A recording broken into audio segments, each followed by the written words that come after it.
Senator Dewell, for what purpose? I waited until Senator Davis finished the part she was talking about fetal pain, and she's gone on to another subject, so I'd like to ask her now if she'd allow me some questions. Not at this time, Mr. President. I'd like to continue, please. Would the President ask Senator Davis when she plans on taking more questions? Senator Davis, do you have an idea when you might take questions? I'm not sure. I'd like to at least finish the bill analysis and going through that before I do. Mr. President? Senator Watson, for what purpose? Parliamentary inquiry. State your inquiry. Is Senator Davis required to take questions when she has the floor? I'm advised by the parliamentarian that she is not. Thank you, Mr. President. Thank you, Mr. President, I might point out that taking questions from members is part of a long-standing Senate tradition. Thank you.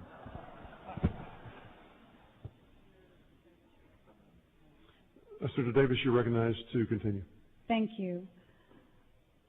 According to the bill analysis, many women suffer from minor to severe medical complications as a result of surgical procedures, including abortions. Women who choose to have an abortion should receive the same standard of care any other individual in Texas receives, regardless of the surgical procedure performed. The committee substitute to Senate Bill 5 seeks to increase the health and safety of a woman who chooses to have an abortion by requiring a physician performing or inducing an abortion to have admitting privileges at a hospital and to provide certain information to the woman. Now again, this is an issue which a number of us on the Senate floor believe does not create a greater state of well-being and care for women who have had an abortion procedure. Requiring that a physician performing or inducing the abortion to have admitting privileges at a hospital and to provide certain information to the woman in reality does two things. First of all, it decreases the number of doctors who would be able to provide this service to women. And unfortunately, by decreasing the number of doctors who would be qualified to provide this support, we are actually, if such a provision were to pass into law, creating a situation where women actually would be subjected to what we all talked about earlier, the less safe procedures where she turns to doctors who are not licensed under the law to perform abortions because they do not fit a particular legal criteria. And unfortunately, the outgrowth of doctors who may begin to perform these services outside the law that might take us back to that point in time that once existed, not only in the state of Texas, but in the country as a whole, where women subjected themselves to the medical care of someone who was less than competent to provide that care. The committee substitute to Senate Bill 5 also states that that physician has to provide certain information to the woman.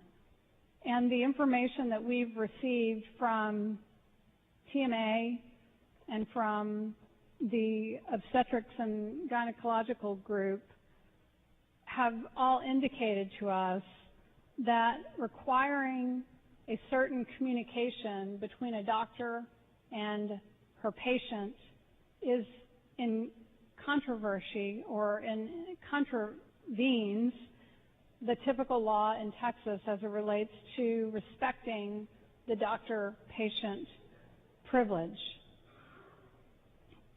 The bill analysis goes on to say that in 1992, the Supreme Court ruled in Casey versus Planned Parenthood that states have the right to regulate abortion clinics.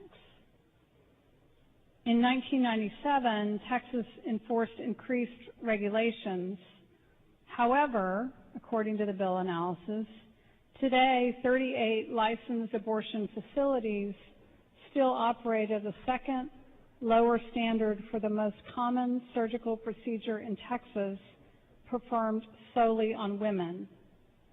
6 Texas abortion facilities meet the standard as ambulatory surgical facilities. And I think we've had some differing information on that. Some people say there are 5 that meet the standard. Some people say that there are 6. And again, of course, we've had the conversation about whether that standard actually creates an enhanced safety for women. And I actually have what Senator Duell referenced a little while ago, a side-by-side comparison of what's required in each of those facilities, so we can discuss that and make a determination about the differences between those and whether indeed it is the case that ambulatory surgical centers actually provide, through the licensing requirements, a greater standard of care for women in the state of Texas. But I want to finish the bill analysis before I do that. In medical practice, Medicare is the national standard for insurance reimbursement. Abortion is an all-cash or limited credit card business, so abortion facilities have not been subject to the same oversight as other surgical facilities. Moving abortion clinics under the guidelines for ambulatory surgical centers, according to the bill analysis, will provide Texas women choosing abortion the highest standard of care, of health care. Texas allows no other procedure to opt out of the accepted standard of care. Miscarriages are excluded from the definition of abortion as defined in Section 245.002 of the Texas Health and Safety Code. Physicians' offices and clinics performing less than 50 abortions in any 12-month period are excluded by Section 245.004 of the Texas Health and Safety Code. Committee substitute to Senate Bill 5 amends Chapter 171 of the Health and Safety Code to prohibit abortions at or after 20 weeks post-fertilization unless there is a significant physical threat to the life of the mother, amends current law relating to requirements for physicians who perform abortions and creates an offense, amends current law relating to distributing or prescribing abortion-inducing drugs, and provides penalties, and amends current law relating to minimum standards for abortion facilities. Committee substitute for Senate Bill 5 amends current law relating to the regulation of abortion procedures, providers, and facilities, and provides penalties. Now, the bill analysis contains a note, a side note. While the statutory reference in this bill is to the Texas Department of Health and the Texas Board of Health, the following amendments affect the Executive Commissioner of the Health and Human Services and the Department of State Health Services as the successor agencies to TDH and the Board. Then it sets out the rulemaking authority.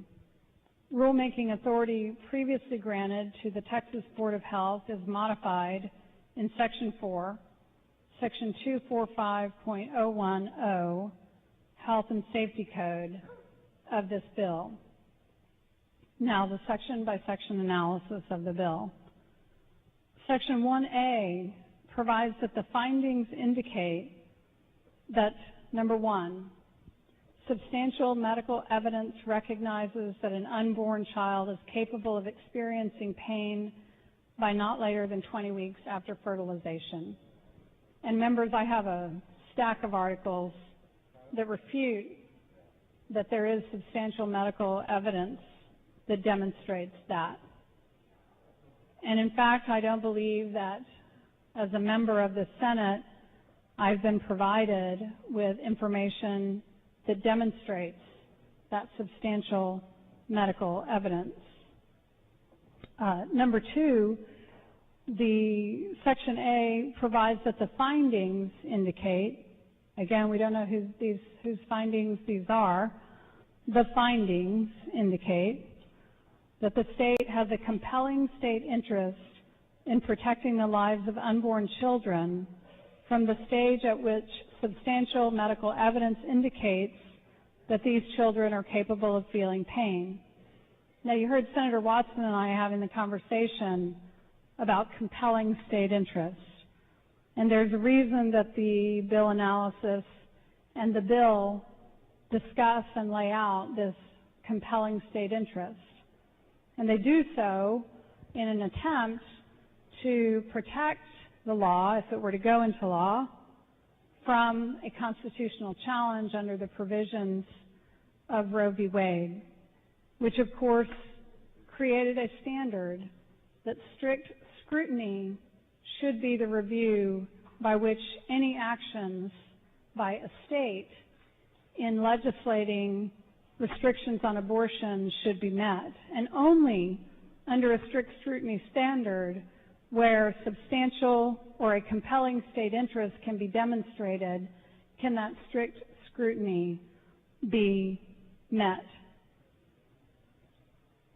Simply to say that it's so in the bill analysis, members, and simply to say that it's so in the bill itself does not create a compelling state interest. And it's very interesting, actually, and I'll go back to it again, the bill provides that the findings indicate, and then there are no cited findings that demonstrate an indication of this compelling state interest. Not a single one is mentioned in the bill. Instead, from somewhere on high, again, we don't know from whom, the findings indicate. We actually know that there's substantial medical evidence that demonstrates otherwise. The Section A3 also provides that the findings indicate that the compelling state interest in protecting the lives of unborn children from the stage at which substantial medical evidence indicates that an unborn child is capable of feeling pain is intended to be separate from and independent of the compelling state interest in protecting the lives of unborn children from the stage of viability, and neither state interest is intended to replace the other. Now that's kind of a belt and suspenders, members, that's put on to make sure that the state doesn't lose somehow its ability to argue that it has a compelling state interest in protecting a fetus after it is viable, and that simply by putting this 20-week pain provision in the bill, the state wants to make it clear that it's not giving up its other argument that it has a compelling state interest in the viability and protecting a child from viability. In a way that's rather interesting, because it's very clear that the state is unable, the bill's authors are unable, to make the argument that the 20-week point of gestation is a viability point. And the authors were very careful to make sure to preserve viability as a protected and compelling state interest. Under Section 4 of subsection A, restrictive elective abortions at or later than 20 weeks post-fertilization, as provided by this Act, does not impose an undue burden or a substantial obstacle on a woman's ability to have an abortion.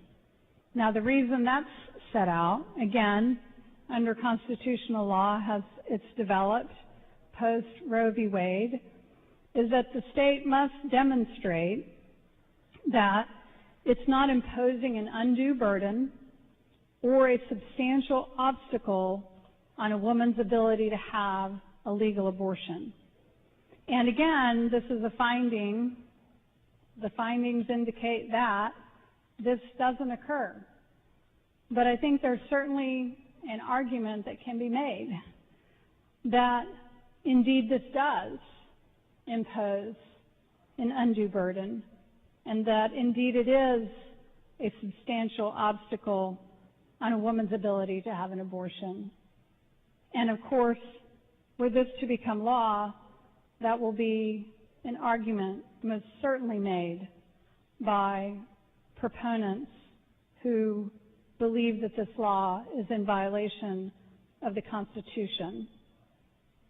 This provides that the reason it's not an undue burden is twofold. One, because the woman has adequate time to decide whether to have an abortion in the first 20 weeks after fertilization.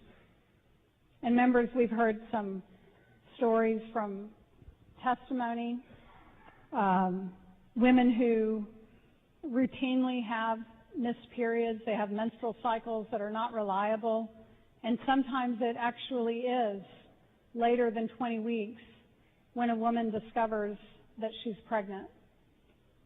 We've also heard that sometimes medical treatments that a woman is receiving can interfere with that cycle and also throw her into a situation where she doesn't understand, by virtue of a missed period, that she is pregnant until beyond this time.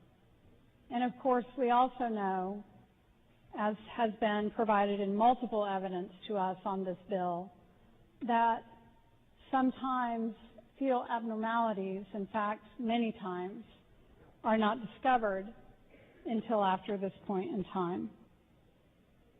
The other reason that the section-by-section analysis indicates that this would not impose an undue burden or a substantial obstacle on a woman's ability to have an abortion is because the Act does not apply to abortions that are necessary to avert the death or substantial and irreversible physical impairment of a major bodily function of the pregnant woman. Now we know, we've been hearing it from the medical community, that they feel that this puts them in a terrible position. Because in order not to violate this law and to be subject to penalties under this law, doctors would have to prove that the abortion post 20 weeks was necessary to avert the death or substantial and irreversible physical impairment of a major bodily function of a pregnant woman. And as you can imagine, reasonable minds could likely disagree on this issue. And what the likely outcome of this particular provision will be is that women who seek a post-20-week abortion may be unable to find a doctor who's willing to take this risk, even if she is undergoing some substantial medical harm that might occur to her. A doctor may not want to be the decider as to whether this would be necessary to avert death or substantial and irreversible physical impairment of a major bodily function.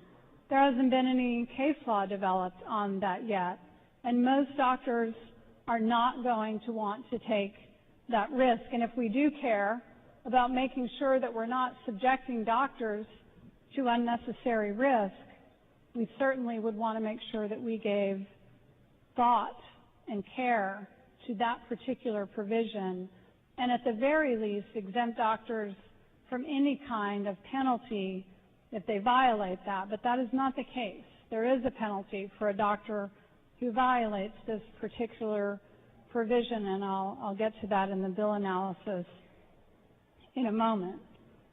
There's a subsection B that provides that the legislature intends that every application of this statute to every individual woman be severable from each other. It requires that the application of the statute to those women, in the unexpected event that the application of this statute is found to impose an impermissible undue burden on any pregnant woman or group of pregnant women be severed from the remaining applications of the statute that do not impose an undue burden, and those remaining applications are required to remain in force and unaffected, consistent with Section 10 of this Act. Now again, not atypical for a bill to have a severability clause in it, and that's another belt and suspenders item that's included, so that if there were a portion of this bill that some women were successful in demonstrating actually did not meet the constitutional standards that it's meant to meet, if some women were able to demonstrate that, this is an attempt by the author of the bill to sever that finding from an impact that it would have on other decisions that may be made under this bill and to different women under different circumstances.